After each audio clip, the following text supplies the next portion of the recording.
Atenção! Começa agora uma teleaula de Física do ensino médio. Você vai assistir a teleaula de número 21. Bons estudos!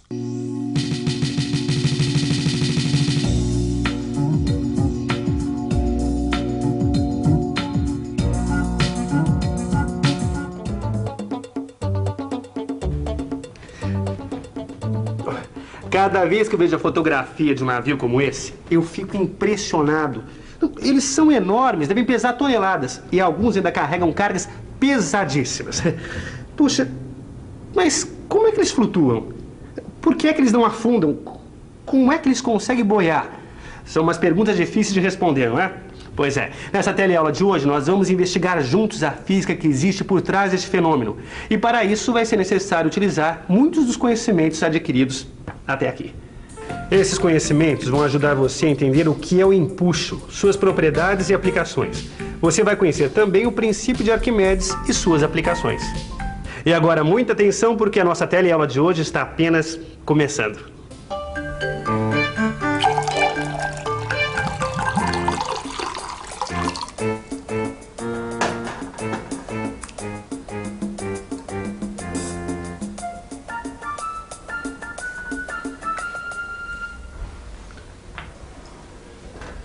Ô, Gil, meu querido, desculpa perguntar, o que você tá tentando fazer, hein? Gil? Ô, Vicente, você tá aí? Tô aqui. Ué, eu tô fazendo uma experiência, não tá vendo? Tô vendo. Sabe, eu sinto que quando eu tento empurrar essa rolha pra baixo, eu sinto que tem uma resistência, alguma coisa que faz com que ela suba, entendeu? Sei. Ó, presta atenção, ó, quer ver? Ó, eu empurro ela até embaixo, ó, e ela sobe rapidinho.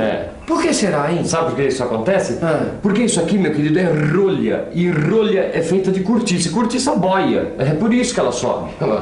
Grande definição científica. Mas não é isso que está acontecendo? Não, ó, pensa bem. Para a rolha subir, a gente precisa que exista alguma força que faça ela vir para cima. Tá certo? Agora, da onde vem essa força?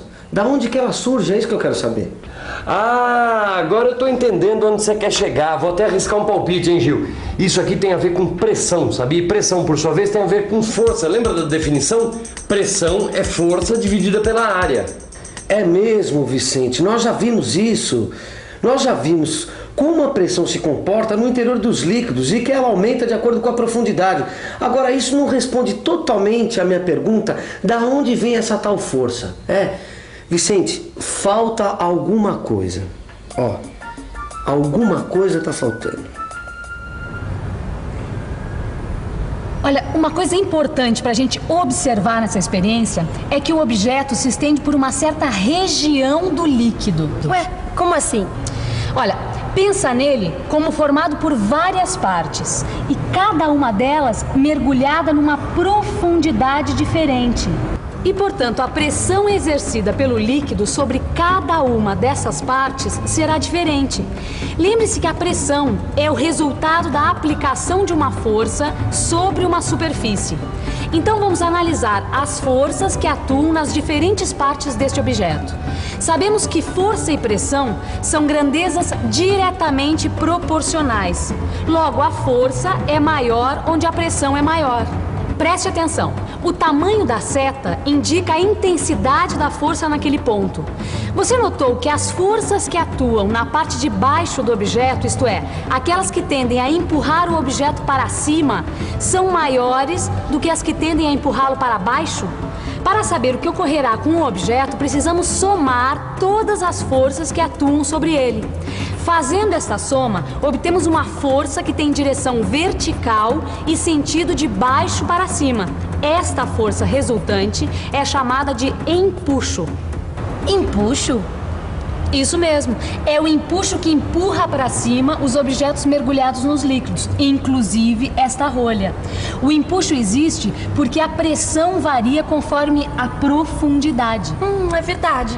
Se a pressão fosse a mesma em todos os pontos, as forças seriam iguais e se anulariam, né? A força resultante seria nula e desse jeito não haveria empuxo. Exatamente. Arquimedes, cientista e filósofo grego que viveu no século III a.C., desenvolveu a ideia de empuxo, que explica os fenômenos da flutuação dos corpos, que atualmente é expressado da seguinte forma: todo objeto mergulhado num líquido recebe um empuxo vertical para cima, cujo valor é igual ao peso do líquido deslocado pelo objeto.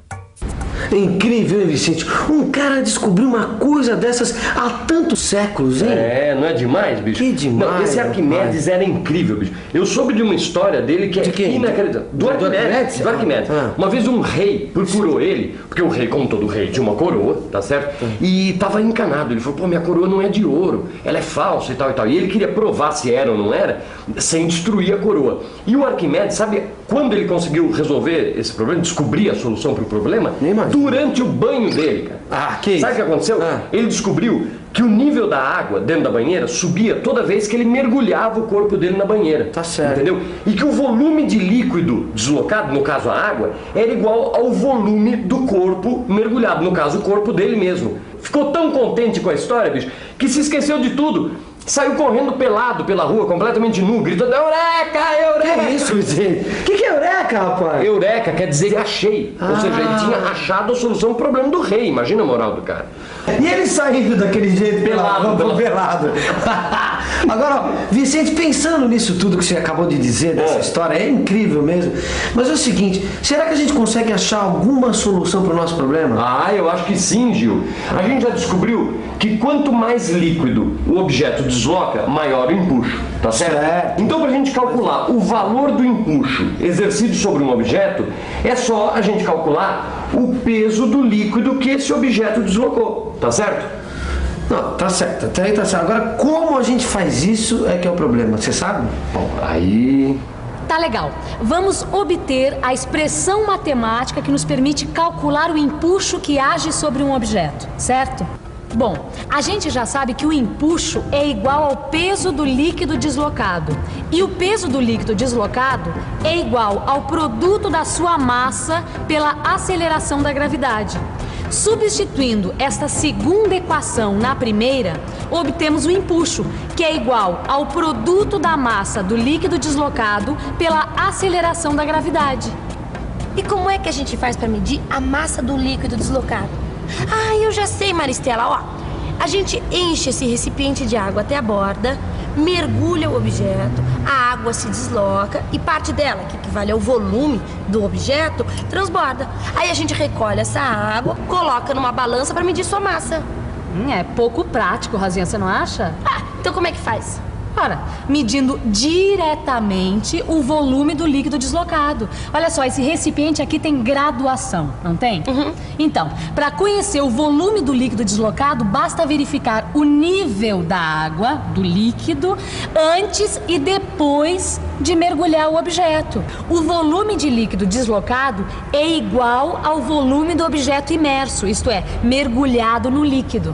Portanto, uma outra maneira para a gente conhecer o volume do líquido deslocado é a partir do volume do objeto imerso. Agora a gente precisa relacionar o volume e a massa do objeto. Bom, você lembra daquilo que a gente já conversou sobre massa específica? Ah, sei. Massa específica também é conhecida como densidade. E densidade é a grandeza que relaciona a massa e o volume de um objeto. Isso mesmo. A densidade de um objeto é dada pela razão entre sua massa e o seu volume. Podemos então dizer que a massa é igual ao produto da densidade pelo volume. Então, utilizando essa equação, vamos chegar ao valor do empuxo, que é o produto da densidade do líquido pelo volume do líquido deslocado e pela aceleração da gravidade. Podemos observar que o valor do empuxo será tanto maior quanto maior for a densidade do líquido e quanto maior for o volume de líquido deslocado.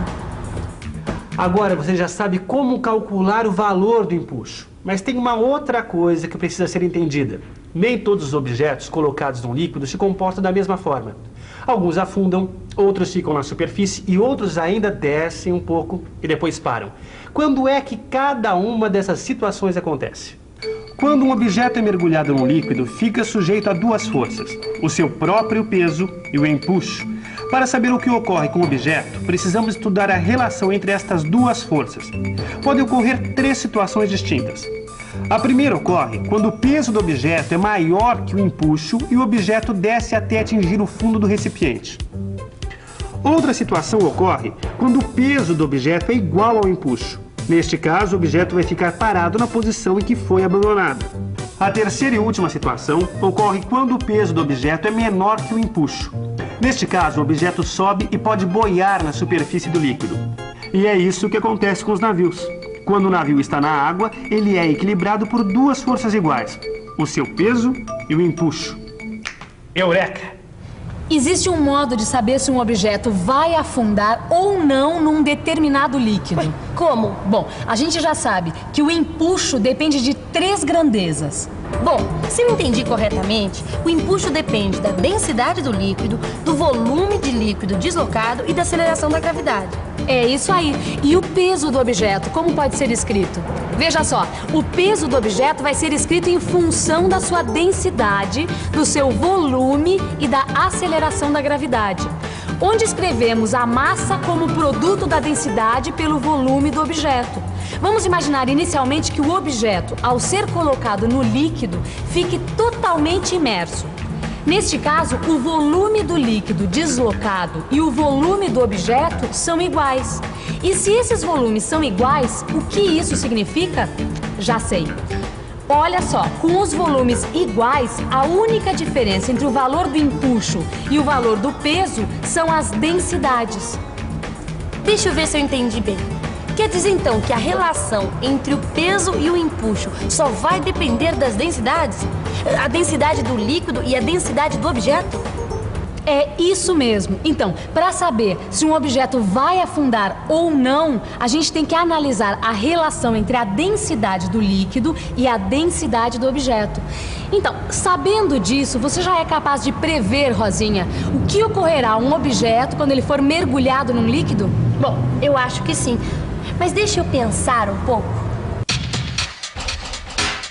Vamos pensar um pouco. Bom, eu já sei que quando o peso do objeto é maior do que o empuxo, o objeto afunda. Neste caso, a densidade do objeto é maior do que a densidade do líquido.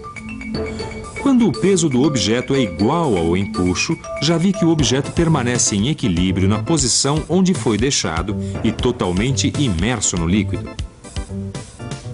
Este caso ocorre quando a densidade do objeto e do líquido forem iguais. É o caso dos submarinos, que podem variar sua densidade média, enchendo ou esvaziando de água os seus reservatórios. E quando o peso do objeto é menor do que o do empuxo, já vi que o corpo sobe até atingir o equilíbrio na superfície, ficando com uma parte para fora do líquido ou emersa. Portanto, sempre que a densidade do objeto for menor do que a densidade do líquido, ele poderá boiar. É isso. Portanto, conhecendo a densidade do líquido e a densidade do objeto, a gente já pode prever o que ocorrerá quando a gente mergulhar o objeto no líquido. Bom, agora a gente já pode resolver a nossa dúvida inicial. O navio boia porque a densidade média dele é menor do que a densidade da água. Puxa, quanta informação! Acho que está na hora de uma revisão. E atenção, se liga aí que é hora da revisão.